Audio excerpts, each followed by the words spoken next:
बंधुगण मु आज आपण मानकु एमिति गोटे वशीकरण उपाय कहबी जो उपाय को यदि आपण ठीक भाव में करें ताहेले आपण जो स्त्री को मने मने चाहूचंती किंबा भल पाउचंती ताकू निजर करने को चाहूचंती यदि से उपाय को ठीक से करि परिबे ताहले स्त्री लोकटी निश्चित भाव में आपणकर वशीभूत हो जिवो।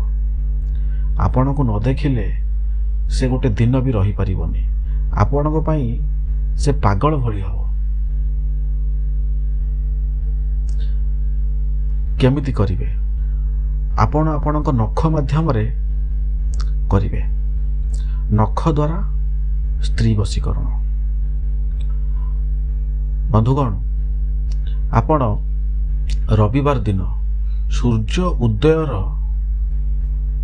2 घंटा भितर, सूर्य उदय हेले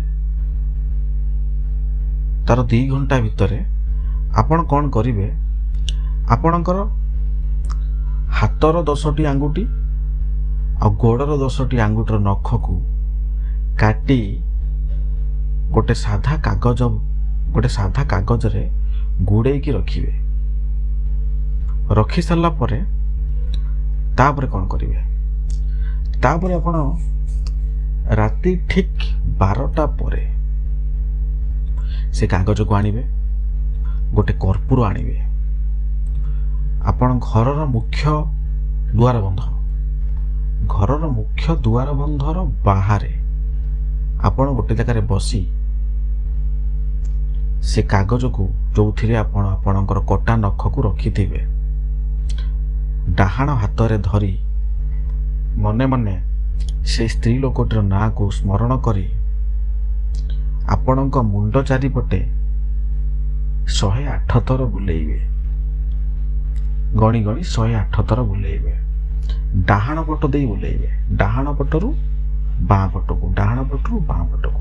आपणकर डाहाण हाथ रे धरिले डाहाण पट आपणकर डाहाण पट कान पाखकू नेबे, सेठू पुणी आनिबे बुलेइकिरी डाहाण पट कान पाखकू थरे, पुणी नेबे, पुणी डाहाण पट कान पाखकू थरे, 2 थर, एमती 108 थर बुलेइबे। मने मने से स्त्री लोक जते थर बुलाउथिबे मने मने से स्त्री लोकटीर ना धरुथिबे। तापरे बुलेइ सारिला परे आपणकर हाथ रे धरी सेतरे 7 थर फुंकीबे, से कागज को 7 थर फुंकीबे। 7 थर फुंकी सारिला परे कौन करिवे ना जो कर्पूरटी आपण रखिथिबे से कर्पूर को जळेइबे। जळेइ सारा परे से जो कर्पूर जल जळिबो से कागज को से कर्पूर निआरे पोड़िबे। आपणकर कागज भितर जो नख थिबो सब पोड़ी जिवो। पोड़ी गला परे जो पाउंस रहिबो से पाउंस को कौन करिवे गोटे कागज रे भी रखी पारिबे, नहले कोनोसी जरी रे भी रखी पारिबे, जोथिरे आपणको सुविधा हबो सेथिरे आपण रखी पारिबे। आउ गोटे सादा कागज रे से पाउंस को तोलिकिरी रखिकिरी ताकू गुड़ी रखिबे। आ जो निया जो जली थला कर्पूर से जगह कौन करिवे ना पानी मारी धोई देबे।